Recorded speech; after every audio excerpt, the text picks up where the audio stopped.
अमरीकी हमलों के बाद ईरान के जवाबी हमले, कुवैत के अली अल सालम एयरबेस पर मिसाइल और ड्रोन से अर्ली वार्निंग रेडार सिस्टम को निशाना बनाने का दावा। पासदारान इनकलाब का कहना है कि एयरबेस पर अमरीकियों का इज्तिमा भी हदफ था। सरकारी मीडिया ने दावा किया है कि ईरानी फौज ने उर्दन के अजरख बेस पर मवासलात के निज़ाम और ईंधन के ज़ख़ीरों पर हमले किए हैं। ईरान पर अमरीकी हमलों के दौरान अहवाज शहर में कैंसर अस्पताल के करीब मिसाइल गिरा है।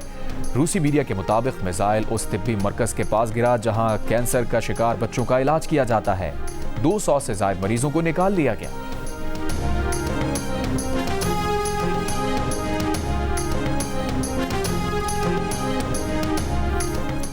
अमरीकी फ़ौज के ईरान के मुख्तलिफ इलाकों पर हमले। ईरानी मीडिया के मुताबिक सिरक, अहवाज, चाबहार, बंदर अब्बास और क़िश्म जजीरे में धमाके। गवर्नर हुर्मज़गान का कहना है कि क़िश्म में अमरीकी हमले में फ़िश पाउडर बनाने वाली फैक्ट्री को नुकसान पहुंचा। अमरीकी सेंटकॉम का ईरान पर हमलों का ताज़ा सिलसिला मुकम्मल करने का ऐलान। कहा, अमरीकी अफवाज ने ईरान के कमान मराकज़, फ़ज़ाई दिफाई तनसीबात, मिसाइल ड्रोन सलाहियतों और साहिली निगरानी के मराकज़ को निशाना बनाया। ईरानी वजारत सेहत के मुताबिक एक हफ्ते के दौरान ईरान पर अमरीकी हमलों में 35 शहरी शहीद, 300 जख्मी हुए।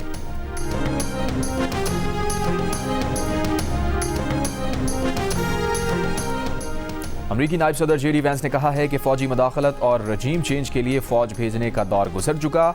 ईरान से मुज़ाकरात से मना करने वालों के पास कोई हकीकी हल नहीं। उनकी वाहिद तजवीज़ ईरान पर लामहदूद और गैर मौसर बमबारी है। इराक़ी वज़ीर आज़म के कुर्द इलाक़े एरबिल में ड्रोन हमलों की मज़म्मत। इराक़ के इस्तेहकाम और सलामती को कमज़ोर करने की कोशिश बर्दाश्त नहीं की जाएगी।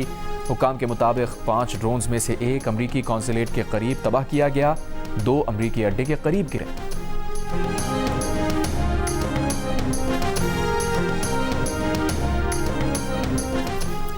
नायब वज़ीर आज़म और वज़ीर ख़ारजा इसहाक़ डार 2 रोज़ा दौरे पर चीन के शहर शंघाई रवाना। इसहाक़ डार आलमी मसनूई ज़हानत ताउन तंजीम के क़याम की तक़रीब में शिरकत और बानी रुकन की हैसियत से पाकिस्तान की जानिब से मुआहिदे पर दस्तखत करेंगे।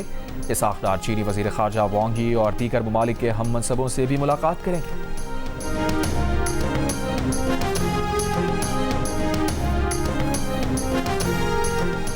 पेशावर के इलाके तहकाल पायान में घर में आग लगने से 6 अफराद जाँ बहक। मरने वालों में मियाँ बीवी और बच्चे शामिल। इब्तदाई तौर पर आग लगने की वजूहात मालूम ना हो सकी।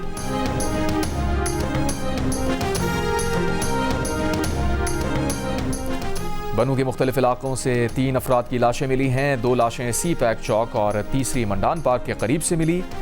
अस्पताल मुंतकिल करके तहकीकात शुरू। अमरीकी सदर ट्रंप ने कहा है कि उन्हें डेडलाइन देना पसंद नहीं। अमरीकी ईरानी पुलों पर हमलों की डेडलाइन से मुताल्लिक सहाफ़ियों के सवाल पर ट्रंप का जवाब। कहा, ईरान को अपना रवैया बेहतर करना चाहिए। ईरान को सूरत हाल का इल्म है। ईरानी रहनुमा मुलाकात करना चाहते हैं, वो मामला तय करना चाहते हैं। हम देखेंगे कि उनके साथ कोई समझौता करते हैं या नहीं। ईरान को जल्द शिकस्त देंगे। ये भी कहा कि ईरान ने बाइडन दौर में गिरफ्तार अमरीकी खातून को छोड़ दिया है। ईरान के इस खैर सगाली इक़दाम को सराहते हैं। उधर अमरीकी अखबार का दावा है कि ट्रंप ने ईरान में ज़मीनी फ़ौज भेजने पर गौर शुरू कर दिया है। ज़मीनी फ़ौज आबना हुर्मुज़ के करीब ईरानी जज़ायर पर कब्जा करेगी।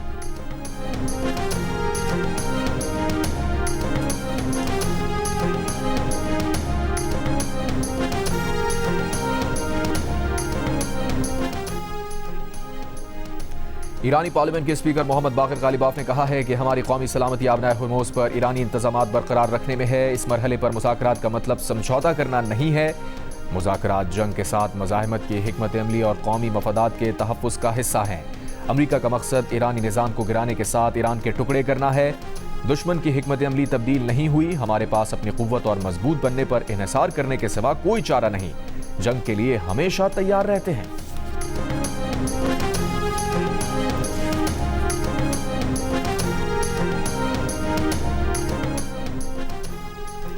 ईरानी बंदरगाह की जानिब जाने की कोशिश करने वाले टैंकर जहाज को नाकारा बना दिया गया। अमरीकी सेंट्रल कमांड ने कहा है कि तिजारती जहाज ने अमरीकी नाकाबंदी की खिलाफ वर्जी की कोशिश के दौरान मुतादिद वार्निंग्स को नज़रअंदाज किया। अमरीकी तैयारे ने हेल फायर मिसाइल फायर करके जहाज को नाकारा बना दिया।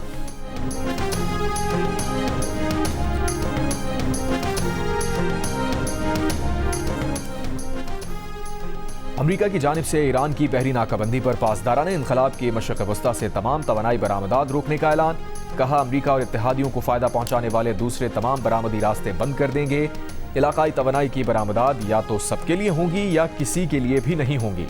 ईरानी फौज के तर्जुमान ने कहा, आबनाए हुर्मुज़ उस वक्त तक बंद रहेगी जब तक अमरीका ईरान के कानूनी निज़ाम हुक्मरानी को तस्लीम नहीं कर लेता।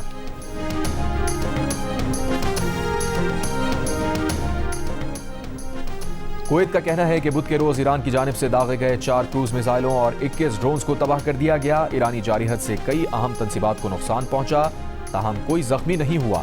इराक के शहर इरबिल में अमरीकी कौंसल खाने के करीब ड्रोन मार गिराया गया। बहरीन में सायरन की आवाजें।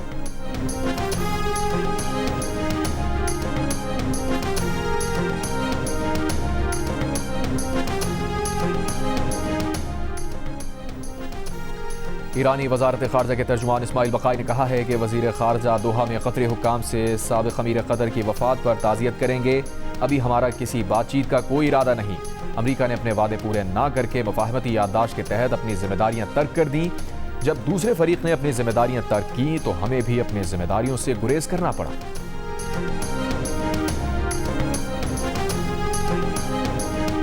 फीफा वर्ल्ड कप का दूसरा सेमीफाइनल भी मुख्तलिफ शहरों में बड़ी स्क्रीन पर देखा गया। कराची लियारी में फुटबॉल के शायकीन की बड़ी तादाद ने बड़ी स्क्रीन पर मैच देखा। वजीर खेल सिंध सरदार मोहम्मद बख्श खान महर भी लियारी स्टेडियम पहुंचे। पाकिस्तान टेस्ट स्क्वाड ने ट्रिनिडाद में मैच देखा। मकामी होटल में खुसूसी स्क्रीनिंग का एहतमाम किया गया।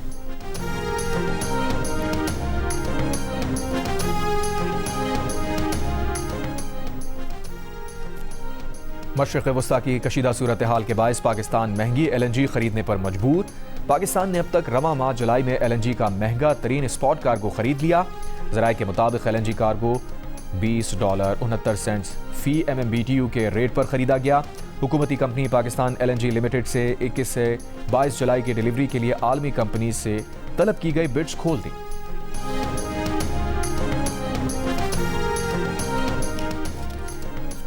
नून लीग और तहरीक इंसाफ ने आज स्पीकर कौमी असम्बली के ऑफिस में मुज़ाकरात के लिए इकट्ठे होने पर इत्तफाक कर लिया। प्रोग्राम कैपिटल टॉक में वजीर मुमलिकत बैरिस्टर अकील मलिक ने तहरीक इंसाफ को मुज़ाकरात की दावत दी। तहरीक इंसाफ के शफ़क़त अब्बास अवान ने फ़ौरन ही दावत कबूल कर ली। प्रोग्राम के मेज़बान हामिद मीर को गवाह भी बना लिया। वजीर मुमलिकत बैरिस्टर अकील मलिक ने तहरीक इंसाफ को मुज़ाकरात की दावत देते हुए वादा किया है कि वो स्पीकर अयाज सादिक से रब्ता करके कहेंगे कि तहरीक इंसाफ से फ़ौरन मुज़ाकरात शुरू किए जाएँ। तहरीक इंसाफ के शफ़क़त अब्बास अवान ने कहा, वो महमूद खान अचकज़ई, राजा नासिर अब्बास और तहरीक इंसाफ की सीनियर लीडरशिप को लेकर स्पीकर ऑफिस या कमेटी रूम नंबर 5 में से जहां भी कहा जाएगा वहां मुज़ाकरात के लिए पहुंच जाएंगे।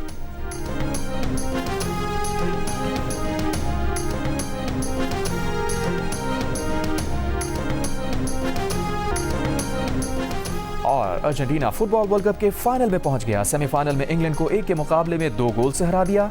फाइनल में अर्जेंटीना और स्पेन का टाकरा इतवार को होगा। तीसरी पोजीशन के लिए हफ्ते की शब इंग्लैंड और फ्रांस का मुकाबला होगा। जीत के बाद अर्जेंटीना में लाखों शायकीन सड़कों पर निकल आए। रात भर जश्न, आतिशबाजी।